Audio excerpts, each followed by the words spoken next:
What really happens deep inside your cells when glucagon wakes up your mitochondria during a 36-hour fast? Not just you burn fat or you lose weight, but the real biochemical story. Hormones shifting, mitochondria switching fuel, and your body moving from sugar dependence to a powerful internal energy upgrade. In this video, you're going to see, step by step, what science reveals about glucagon's role during a 36-hour fast, and how it activates your cellular power plants to burn fat, generate ketones, and potentially repair metabolic damage. Most people think fasting is simply not eating, but that is a very superficial view. During a 36-hour fast, your body is not just waiting, it is actively reprogramming itself. As insulin drops and glucagon rises, a hidden chain reaction begins in your liver, your fat tissue, and your muscles. Glucagon signals your body to release stored energy. Your mitochondria begin to shift from burning mainly glucose to burning fatty acids, and your liver starts producing ketone bodies that can fuel your brain and organs. In this video, you will understand how this hormonal switch flips your metabolism into a different gear, why 36 hours is a powerful threshold for many people, and what may be happening to your health at that deeper level. Stay very attentive because you will also see why this process can feel amazing for some people and difficult for others, what risks exist, and why 36-hour fasts are not appropriate for everyone. If you want more than generic fasting tips, and you are truly interested in the science of glucagon, mitochondria, and fat burning, this video is for you. Before moving on, comment below if you are enjoying this video so far and tell from which country or city you are watching. And stay with this video until the very end, because the last part will explain how to approach a 36-hour fast in a safer, more intelligent way. Remember, if you are thinking about doing a 36-hour fast, always do it under the supervision of a licensed medical professional. To understand what happens during a 36-hour fast, it is essential to understand glucagon and mitochondria. Glucagon is a hormone produced by the alpha cells of your pancreas. Its main job is to prevent your blood sugar from dropping too low when you are not eating. While insulin is the storage hormone that pushes energy into cells after meals, glucagon is the release hormone that pulls energy out of storage when you are fasting.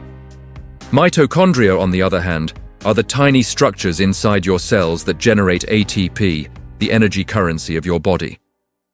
In the fed state, especially after high carbohydrate meals, insulin is high and glucagon is relatively low. Your mitochondria burn a lot of glucose, and any extra energy is stored as glycogen in the liver and muscles, or as fat in adipose tissue. When you begin a fast and hours go by without food, blood glucose gradually drops and insulin levels fall. In response, glucagon rises. This shift in the insulin to glucagon ratio is a crucial signal. It tells your liver to release glucose from glycogen and, importantly, to start mobilizing fat for energy. As a fast extends toward 24 hours and up to 36 hours, liver glycogen becomes depleted in many people. At this point, glucagon signaling becomes even more important. Glucagon stimulates a process called lipolysis in fat tissue, where stored triglycerides are broken down into fatty acids and glycerol. These fatty acids enter the bloodstream and are delivered to mitochondria in the liver and muscles. Inside mitochondria, they are burned through beta oxidation to produce ATP. The liver also converts some of these fatty acids into ketone bodies, which can cross the blood-brain barrier and serve as an alternative fuel for your brain. This is why glucagon activating mitochondria is such a powerful concept. High glucagon and low insulin tell your mitochondria to stop relying primarily on glucose and instead switch to fat-based fuels. Over time, this can improve metabolic flexibility, your body's ability to move smoothly between fuel sources. It also reduces dependence on constant carbohydrate intake and may help lower insulin levels, which is beneficial for people with insulin resistance when handled safely. As visceral and liver fat become available for oxidation, this hormonal and mitochondrial shift can begin to relieve some of the metabolic pressure internal organs have been under. However, this is a tool that must be used with caution. A 36-hour fast creates a strong hormonal signal, and not everybody is prepared for it. If you find this type of deep, science-based explanation helpful, consider subscribing to the channel in a discreet way so you do not miss future videos on fasting, hormones, and mitochondrial health. During the first hours of a fast, your body mainly uses the last meal you ate. Blood glucose remains relatively stable, and liver glycogen provides an easy backup.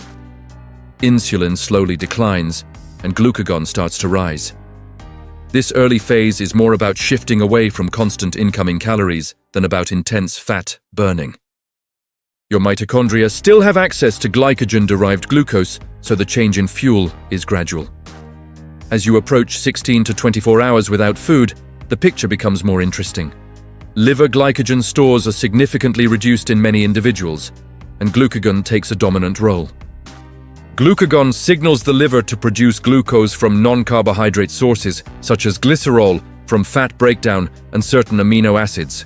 At the same time, it stimulates the release of fatty acids from adipose tissue. These fatty acids travel to mitochondria in the liver and muscles, where they are oxidized to produce ATP. This is when people often start to feel a clearer shift. Hunger may rise and fall in waves, but many report a more stable mental focus as blood sugar fluctuations decrease. Approaching and entering the 24 to 36-hour window, ketone production typically increases substantially in those who tolerate fasting. As fatty acids are broken down in liver mitochondria, the liver converts part of this fat into ketone bodies, such as beta-hydroxybutyrate and acetoacetate. These ketones are released into the bloodstream and used by the brain, heart, and muscles as an efficient fuel. Glucagon supports this transition by maintaining a low-insulin, high-fat mobilization environment. Mitochondria in multiple tissues now operate in a fat-adapted mode, relying less on glucose and more on fatty acids and ketones. This metabolic shift has several consequences. First, your body can tap into stored fat more effectively, including fat around the organs and in the liver, which is important for long-term metabolic health. Second, ketones themselves may have signaling roles. They can influence gene expression, antioxidant defenses, and inflammation pathways. Many people subjectively report clearer thinking and a more stable mood at this stage, which may be partly related to ketone use and reduced blood sugar volatility. Third, by reducing the constant presence of insulin, a 36-hour fast can give insulin receptors a break, potentially improving insulin sensitivity over time when repeated carefully in a structured plan. However, this is also a phase where risks can appear.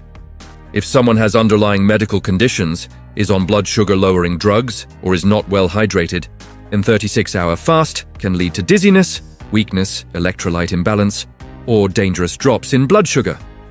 The hormonal and mitochondrial activation driven by glucagon is powerful, but it must be matched with proper preparation, medical oversight, and a wise refeeding strategy afterward.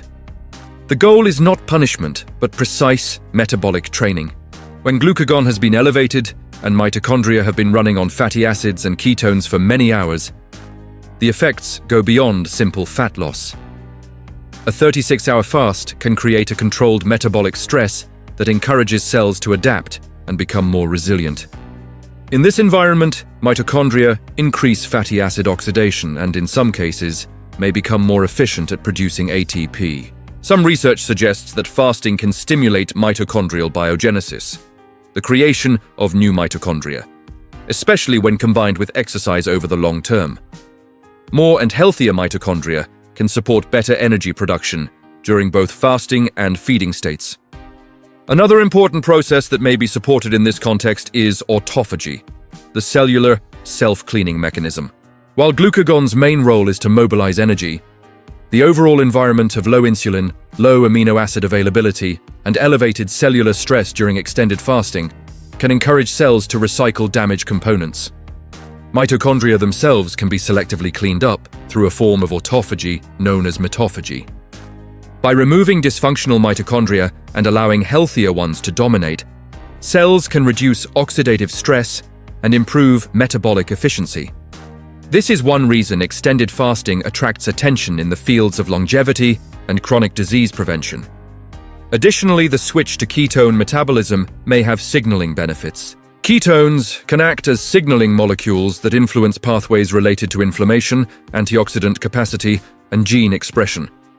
For example, Some studies suggest that ketones can upregulate antioxidant defenses and downregulate certain inflammatory pathways. Combined with the reduction in blood sugar spikes and insulin levels, this may create a more favorable internal environment for long-term metabolic health when practiced correctly and periodically. However, it is essential to recognize that not every body responds the same way, and more stress is not always better.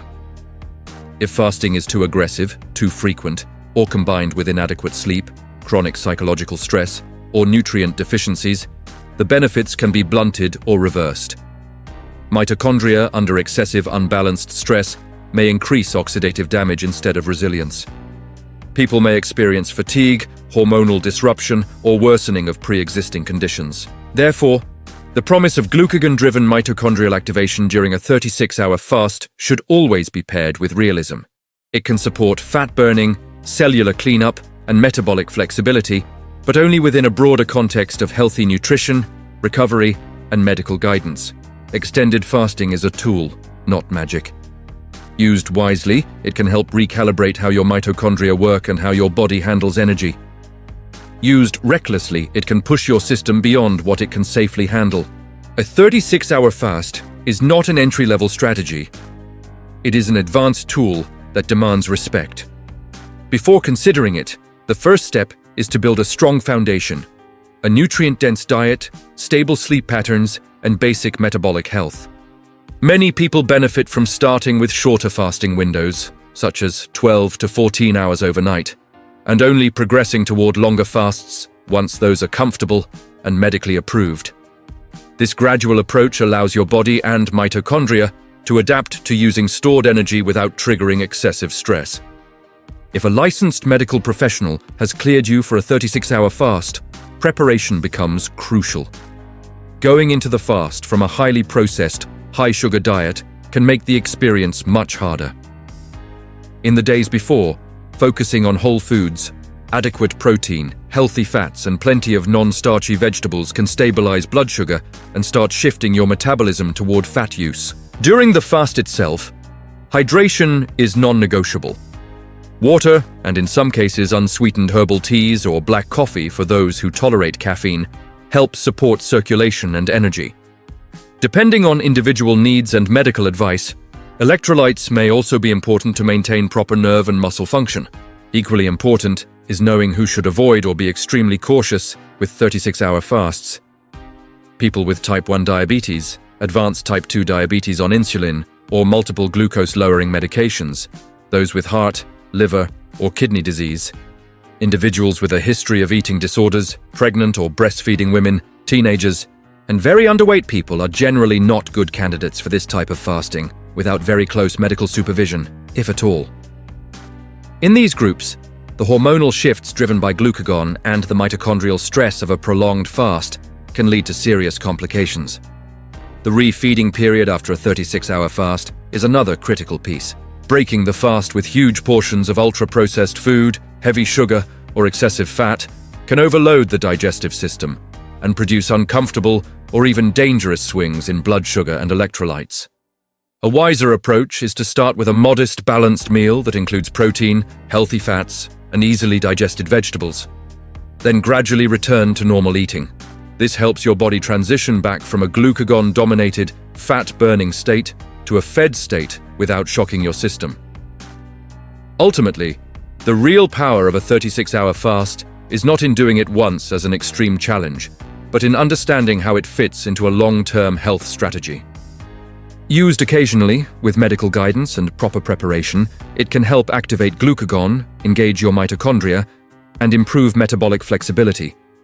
But it must always be seen as one tool among many, alongside daily nutrition, movement, sleep, and stress management, that together determine how well your cells produce and use energy.